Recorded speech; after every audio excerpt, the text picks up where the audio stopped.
Assalamualaikum warahmatullahi wabarakatuh. Salam dan bahagia. Pada video kali ini kita akan menyaksikan praktik coaching untuk supervisi akademik yang terdiri dari 3 bagian. Yang pertama adalah praobservasi, kemudian observasi dan pasca observasi. Seperti apa praktik coaching terkait dengan supervisi akademik ini? Saksikan video berikut ini.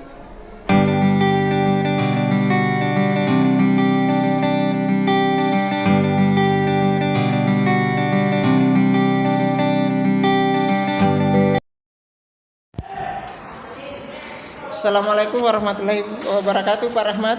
Waalaikumsalam warahmatullahi wabarakatuh. Ya, bagaimana kabarnya hari ini, Pak? Alhamdulillah. Alhamdulillah. Baik, Pak Muhari. Ya, baik, Pak Rahmat. Sebelumnya saya ucapkan terima kasih atas waktunya. Jadi hari ini kita bincang-bincang biasa saja. Kita bincang-bincang ringan karena ada hal yang akan kita bicarakan. Sebelumnya saya juga ucapkan terima kasih karena saya berencana akan mengobservasi Bapak terkait dengan pembelajaran yang akan dilaksanakan nanti. Nah, terkait hal itu sebelum kita melaksanakan observasi, dalam hal ini saya ingin beberapa hal yang saya tanyakan ya. Oh, iya. Jadi Boleh, Pak? ya, rencananya nanti pembelajarannya kapan, Pak? Saya mulai isi jam hari Senin, Pak. Oh, insya Allah hari Senin. Hari Senin jam 12 siang lah. Jam 12 siang. Ya. Oke, kalau boleh tahu nanti tujuan pembelajarannya apa nanti, Pak? Oh iya, tujuan pembelajarannya ya. Jadi sekarang ini saya akan ngajar di kelas 7 ya, Iya. untuk bidang studi bahasa Indonesia. Bahasa Indonesia Bahasa ya. Indonesia. Materi yang sekarang ini yaitu puisi rakyat. Tentang puisi rakyat Tentang ya. puisi rakyat ya. Jadi puisi rakyat ini dia salah satu materi dari bab 2 ya, atau dimensi dunia fantasi. Oh, iya ya. Ya.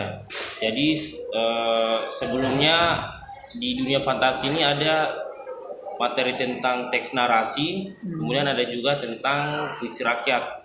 Sekarang sudah sampai di puisi rakyat. Untuk tujuan pembelajarannya sekarang Ya, mengidentifikasi unsur-unsur yang ada pada puisi rakyat. iya. Selain mengidentifikasi unsur-unsur, ada hal lain lagi, Pak, untuk tujuan pembelajarannya? Kalau untuk puisi rakyat, ya tujuan yang ingin dicapai cukup itu saja, Pak. Oh ya, mengidentifikasi ya. Mengidentifikasi. Kalau boleh tahu unsur-unsur puisi rakyat itu seperti apa saja, Pak? Oke, jadi unsur-unsur puisi rakyat itu bahwasanya puisi rakyat ini adalah puisi lama ya. Puisi lama, iya. Puisi lama yang memang dia dipakai oleh di zaman-zaman kerajaan pada zaman dulu. Ada banyak jenisnya puisi rakyat. Iya. Tapi khusus untuk materi kelas 7 ini yang menjadi fokus materi di puisi rakyat ini adalah gurindam, pantun dan syair. Iya, pantun dan Syair. Oke, baik. Jadi tadi tujuan pembelajaran yang akan dicapai Pak Rahmat nanti diharapkan peserta didik atau siswa ini dapat mengidentifikasi unsur-unsur puisi rakyat. Puisi rakyat. Oke. Ya itu ya, gurindam, Pantun dan syair. Ya. Baik, selanjutnya Pak, kira-kira nanti area pengembangan yang hendak dicapai apa saja? Mungkin dari materi ini apa yang akan hendak dicapai untuk peserta didiknya nanti? Oh, capaiannya, Pak? Iya. Oke. Sebisanya peserta didik dalam konteks kognitifnya ya, atau pengetahuannya, mereka siswa mampu untuk mengidentifikasi unsur-unsur yang ada dalam puisi rakyat, yaitu gurindam, pantun dan puisi. Yang menjadi unsur-unsurnya itu boleh dari ciri-cirinya ya. Baik. Ciri-ciri. Ciri-cirinya. Mungkin di dalamnya termasuk ya contohnya juga mungkin ya, Pak? Ya, termasuk contohnya. Ya. Kemudian setelah mereka mampu untuk mengidentifikasi unsur-unsur tersebut, sebisanya siswa ini juga mampu untuk membuat puisi tersendiri, atau puisi dalam hal keterampilannya ya, yaitu menulis. Setelah mereka mampu mengidentifikasi dari sisi kognitifnya, kemudian dari sisi psikomotornya, mereka mampu untuk menulis puisi rakyat tersebut. Wah, baik, bagus sekali ya area pengembangan yang akan hendak dicapai ya. Saya berharap semoga nanti apa yang menjadi keinginan Bapak ini dalam proses pembelajaran bisa tercapai ya. Oke, ya selanjutnya Pak, saya ingin tanyakan terkait dengan persiapannya nanti Pak untuk mengajar. Kira-kira strategi apa yang akan diterapkan nanti pada saat proses pembelajarannya nanti, sehingga peserta didik ini dapat mencapai tujuan dari pembelajaran itu sendiri. Oh iya Pak. Ya.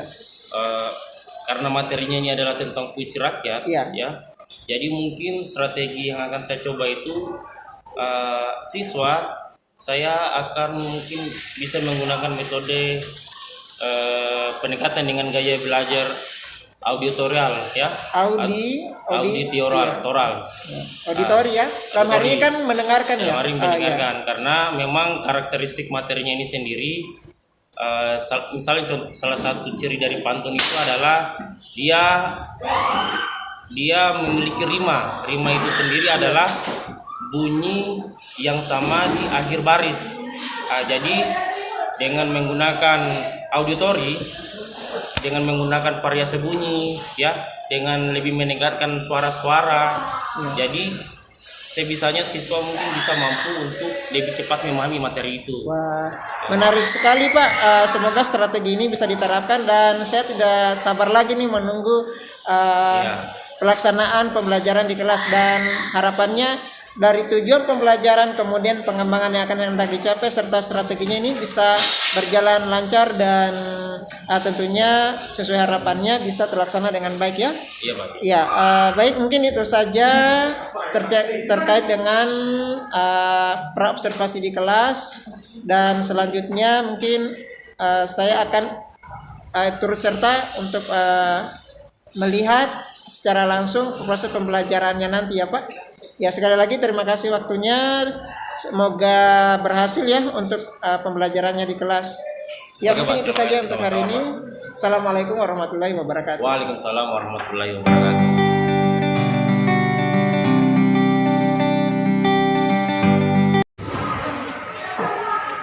Bismillahirrahmanirrahim. Assalamualaikum warahmatullahi wabarakatuh. Gimana kabarnya anak-anak? Baik? Alhamdulillah. Oke, tentang teks narasi. Masih ya teks narasi. Oke, jadi teks narasi itu cerita imajinatif. Berdasarkan yang namanya dunia fantasi. Berisi rakyat. Dalam bab dunia fantasi, teks narasi dan puisi rakyat, dia sama-sama sifatnya adalah teks yang berupa yang fiksi ya. Ada yang tahu tidak maksud dari teks fiksi itu apa? Apa teks fiksi? Teks fiksi adalah imajinasi atau khayalan dari seorang penulis. Oke. Teks dia berupa teks ya. Kalau teks narasi dia berupa prosa. Kalau puisi rakyat dia berupa puisi. Sebelum kita masuk, ada juga yang namanya non fiksi. Kalau yang fiksi dia berupa imajinasi atau berupa hayalan dari penulis yang sifatnya berupa untuk hiburannya, hanya untuk hiburan semata. Yang kebenarannya tidak perlu kita cari di dunia nyata, karena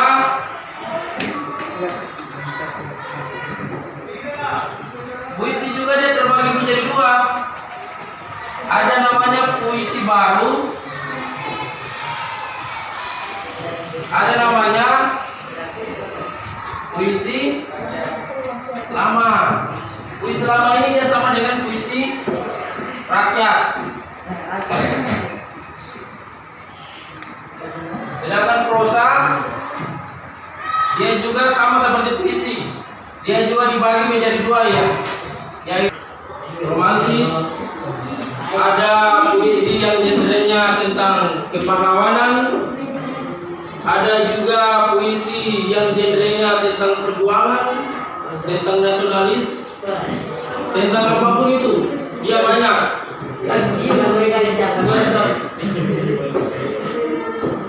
Yang jadi pertanyaannya, apa bedanya puisi lama, apa bedanya dengan puisi baru? Jangan tahu. Oke, puisi baru itu adalah puisi seperti yang di zaman sekarang ini, seperti yang kalian tahu selama ini, gimana modelnya puisi, ya. Sedangkan puisi lama, contohnya itu, contoh dari puisi lama apa? Pantun. Dia ada pantun. Apalagi? Gurindam, syair, pepatah, mantra, termasuk mantra ya. Dia itu jenis sastra lama. Bedanya baru dengan lama. Pada zaman dahulu, pada zaman-zaman sebelum Indonesia merdeka, masih zaman-zamannya kerajaan, dan paling banyak dipakai oleh orang Melayu pada zaman dulu. Contohnya ini, ada pantun, ada gurindam, ada syair, ada mantra, apalagi ada pepatah,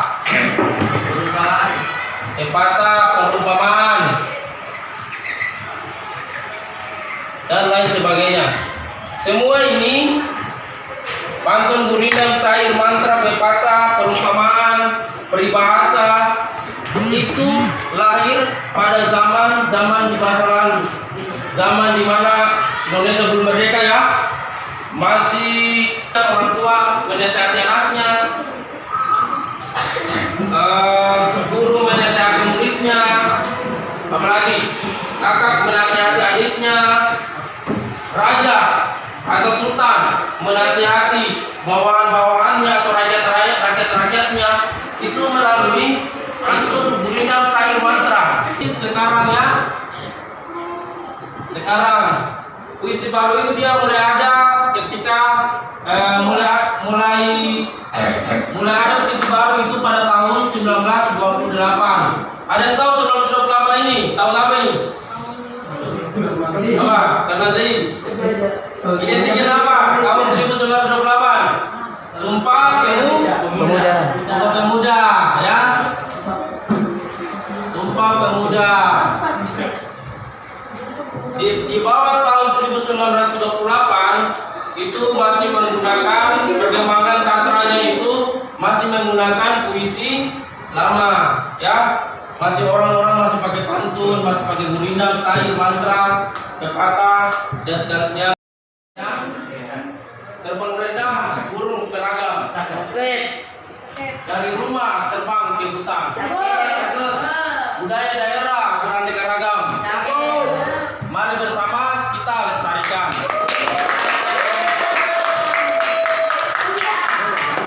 Pantun. Lalu, mengapa ini disebut dengan pantun? Bisa kita analisis ciri-cirinya.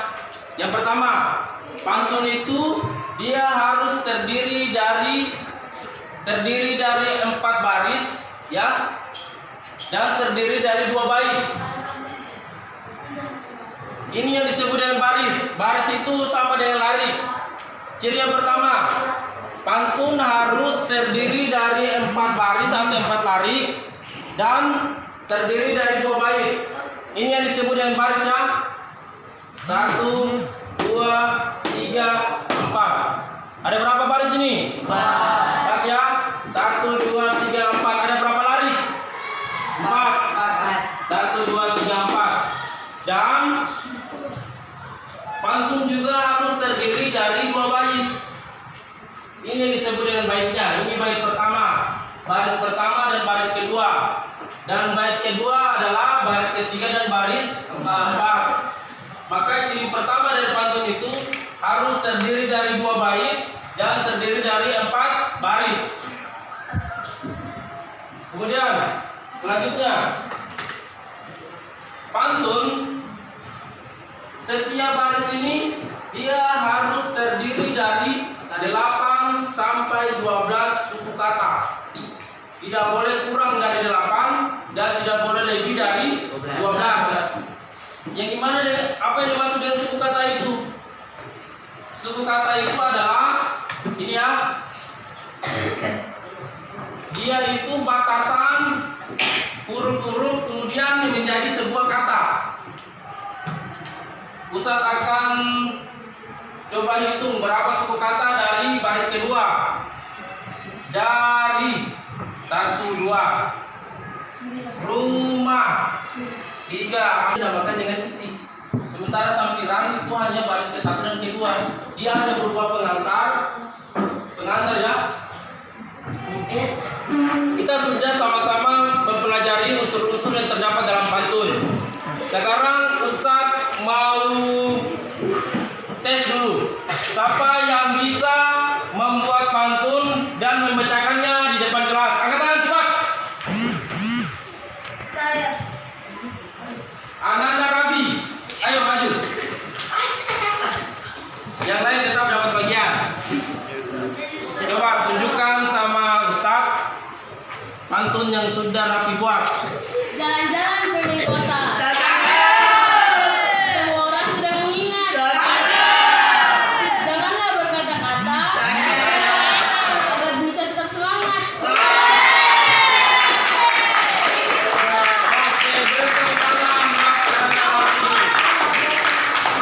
Mempelajari tentang puisi rakyat ya.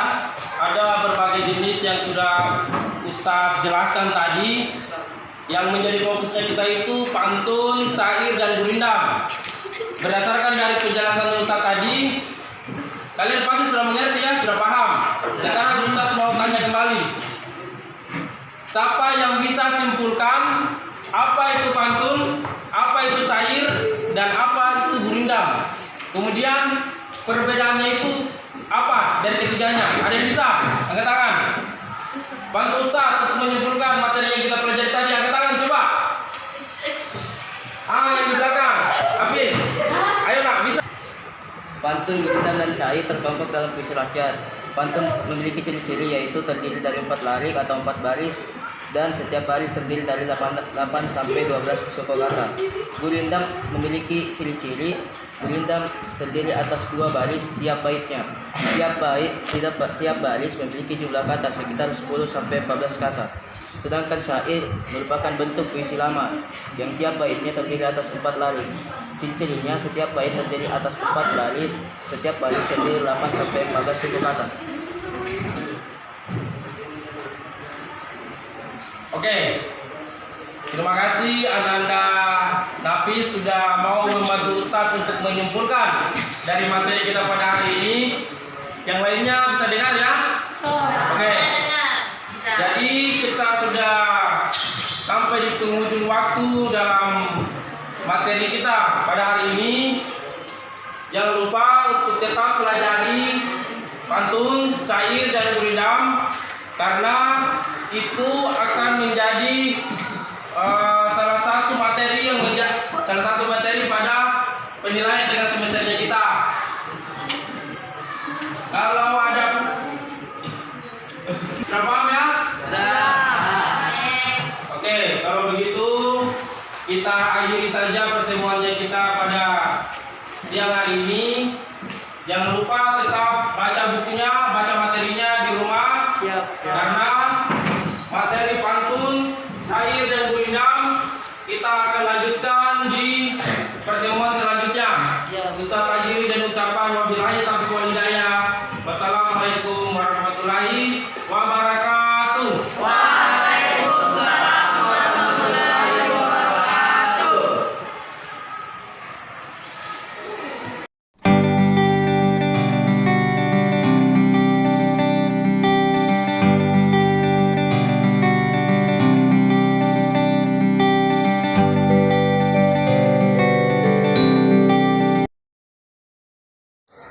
Ya, assalamualaikum warahmatullahi wabarakatuh.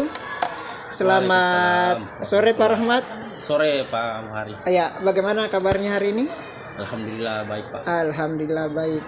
Ya, sebelumnya saya ucapkan terima kasih atas waktunya ini kita bisa ketemu lagi untuk membahas terkait hal-hal yang ingin kita bahas bersama ya. terutama terkait dengan apa yang telah kita lakukan. Nah, sebenarnya ini Pak Rahmat, untuk hari ini apa tujuan yang akan kita mau bahas ini terkait untuk pertemuan kita saat ini? Pertemuan yang sekarang ini Pak? Iya. Ya, mungkin yang kita bahas ini mengenai hasil observasi yang kita lakukan di kelas tadi Pak. Iya, observasi tadi ya. Ya. Tadi di kelas pembelajaran apa yang telah dilakukan? Saya masuk pada materi puisi rakyat. Puisi rakyat. Nah, tujuan pembelajarannya apa tadi Pak? Tujuan pembelajarannya siswa mampu mengidentifikasi unsur yang ada dalam puisi rakyat. Dalam hal ini adalah syair, gurindam, dan pantun. Iya. Jadi Pak Rahmat, tadi kan saya sudah melakukan observasi langsung di kelas Bapak, dan ada beberapa catatan saya ini. Iya Pak. Jadi sebelum saya menjelaskan terkait catatan atau hasil pengamatan saya dari pengalaman Pak Rahmat tadi atau pada saat melakukan pembelajaran, hal-hal apa saja yang menjadi tantangan Bapak dalam pembelajaran di kelas? Iya sih Pak, namanya juga guru ya, kita tetap memberikan yang namanya perencanaan pembelajaran atau RPP ya. Iya. Meskipun realisasinya di lapangan kadang tetap melenceng dari apa yang kita sudah rencanakan itu, seperti kayak manajemen waktunya ya. Ya, manajemen waktu. Kemudian dari itu juga dari materi ada Penyampaian materi mungkin ya materi Pak. juga ya, ya. Penyampaian materi. Kalau saya sendiri penyampaian materi saya di kelas tadi normal. Iya. Hanya mungkin dari siswanya karena ada beberapa mungkin siswanya tidak semua mempunyai kemampuan pengetahuan yang rata ya. Iya. Ada yang cepat memahami, ada juga yang sedang, bahkan ada yang perlu beberapa kali kita harus tekankan supaya mereka bisa paham. Ya, baik. Bagaimana dengan keaktifan siswa di kelas tadi Pak? Apakah semuanya aktif? Ada sebagian yang aktif saja? Atau bagaimana dengan siswa-siswa yang kurang aktif dalam hari ini, pasif dalam pembelajaran? Oh iya, kalau saya melihat tadi alhamdulillah anak-anak cukup antusias, meskipun ada juga beberapa siswa yang memang mungkin dia cenderung pasif. Saya belum tahu juga kenapa, tapi setelah saya sempat juga tanya-tanya dengan teman-teman guru, memang dia beberapa siswa yang pasif ini kadang dia hanya menyukai mata pelajaran tertentu. Misalnya kayak matematika. Oh iya, benar. Jadi kayak mata pelajaran saya pasif, tapi pasifnya itu dia bukan pasif dia tidur atau tidak ya. Iya. Dia tidak seaktif teman-temannya lah. Ya, baik. Jadi dari percakapan Pak Rahmat tadi ini saya mengambil 3 hal ya terkait dengan masalah yang belum diselesaikan. Di antaranya tadi tentang manajemen waktu, kemudian menghadapi siswa yang cenderung pasif, dan juga masih ada sebagian siswa yang belum memahami materi. Nah, kira-kira ini Pak Rahmat, langkah atau strategi kedepannya untuk mengatasi masalah ini apa yang akan dilakukan nanti terkait dengan manajemen waktu, siswa yang cenderung pasif sama siswa yang belum memahami materi. Kira-kira apa nanti langkah-langkahnya Pak? Iya, sebisanya kalau untuk masalah waktu saya akan optimalkan RPP yang sudah saya lakukan sesuai dengan di lapangan, khususnya tentang pembagian pembukaannya, openingnya, kemudian bagian intinya dan bagian penutupnya. Bagus itu Pak. Bagaimana dengan siswa yang cenderung pasif? Kalau yang pasif, saya lebih lebih memberikan perhatian khusus. Saya biasa mendatanginya, menanyakan khusus atau tidak, kayak memberikan keistimewaan khusus bagi dia. Kadang mungkin juga, agar termotivasi lagi ya untuk dalam kadang juga saya minta tolong sama teman sejawatnya gitu, supaya bisa untuk dibantu kalau dia mengalami kesulitan belajar. Nah, ide yang bagus itu Pak. Mudah-mudahan ini nanti kedepannya pembelajarannya lebih aktif lagi siswa-siswanya ya. Meskipun tadi memang saya perhatikan masih ada siswa yang cenderung pasif. Nah, masalah yang ketiga nih Pak, siswa yang belum memahami materi. Kira-kira nanti strateginya yang dilakukan apa Pak? Kalau siswa yang belum memahami materi, sebisanya di awal pembelajaran saya akan biasa kasih pretest juga, kemudian bagian terakhir sebisanya refleksinya itu saya pusatkan sama dia. Nah, mungkin itu mungkin tindakan pertama yang akan saya lakukan. Selebihnya kalau memang anak ini juga memang belum mampu, saya akan laporkan sama walasnya. Mungkin sebagai bagian dari monitoringnya guru, hanya cukup sampai di sekolah tindakannya. Selebihnya mungkin bisa didiskusikan dengan orang tuanya bagaimana baiknya.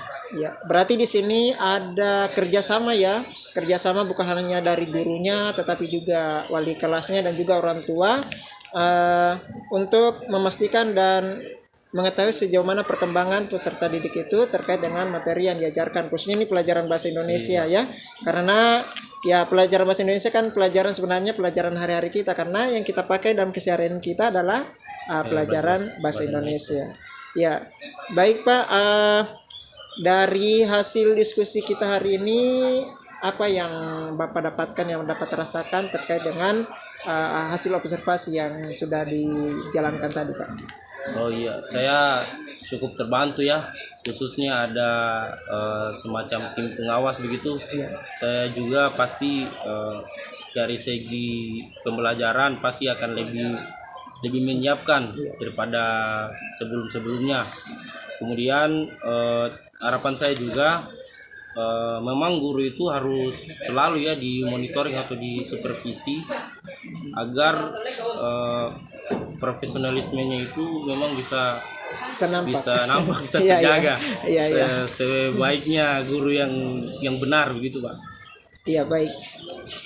Jadi harapan saya semoga apa yang dilakukan Pak Rahmat ini sebenarnya sudah baik sekali. Jadi tadi yang kekurangannya terkait dengan proses pembelajaran seperti manajemen waktu, siswa jenuh pasif, dan yang belum memahami materi mungkin kedepannya bisa diperbaiki lagi, carikan solusinya. Dan saya yakin Pak Rahmat ini orangnya luar biasa, mau bekerja, mau menyisakan waktunya untuk pendidikan anak-anak di kelas, dan saya yakin apa yang direncanakan dari Pak Rahmat ini bisa tercapai.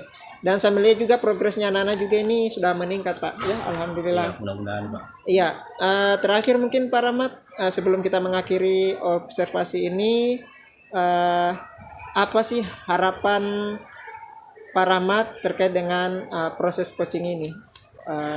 Maksudnya apa yang kita lakukan tentang observasi supervisi akademik ini Pak? Memang model pengawasan seperti ini, seperti tadi Pak, saya ingin tegaskan saja lagi, memang perlu ada monitoring baik dari pimpinan, dari pihak pengawas, ataupun kedepannya nanti semacam kayak guru penggerak begitu, supaya memang bisa memastikan bahwasanya guru-guru yang ada di sekolah-sekolah ini yang memang terlibat langsung dengan siswa itu memang melakukan seyogyanya seperti guru yang profesional. Adapun hal-hal kekurangannya nanti kan bisa dievaluasi oleh langsung dari yang monitoring itu atau yang supervisi itu Pak. Iya.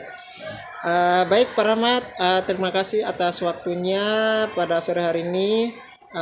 Kita sudah melakukan pasca observasi ya. Sebelumnya beberapa hari yang lalu juga saya sudah melakukan praobservasi, kemudian tadi juga observasi, dan sekarang pasca observasi, dan saya melihat di sini luar biasa progresnya. Kemudian apa yang dilakukan pada saat praobservasi dan observasi juga, dan pasca observasi ini sudah nampak progres dari Pak Rahmat terkait dengan pembelajaran. Ya, harapannya semoga hal baik yang sudah dijalankan bisa dipertahankan, dan segala kekurangannya itu bisa nanti kita perbaiki, dan tetap akan berdiskusi lagi. Sekali lagi terima kasih waktunya. Mungkin Pak Rahmat bisa kembali lagi untuk ke kelas untuk menjalankan kewajibannya. Saya juga akan ada kegiatan lain. Oh iya, terima kasih banyak Pak. Assalamualaikum warahmatullahi wabarakatuh. Selamat sore. Demikianlah tadi praktik coaching untuk supervisi akademik. Semoga bermanfaat. Assalamualaikum warahmatullahi wabarakatuh. Salam dan bahagia. Alright,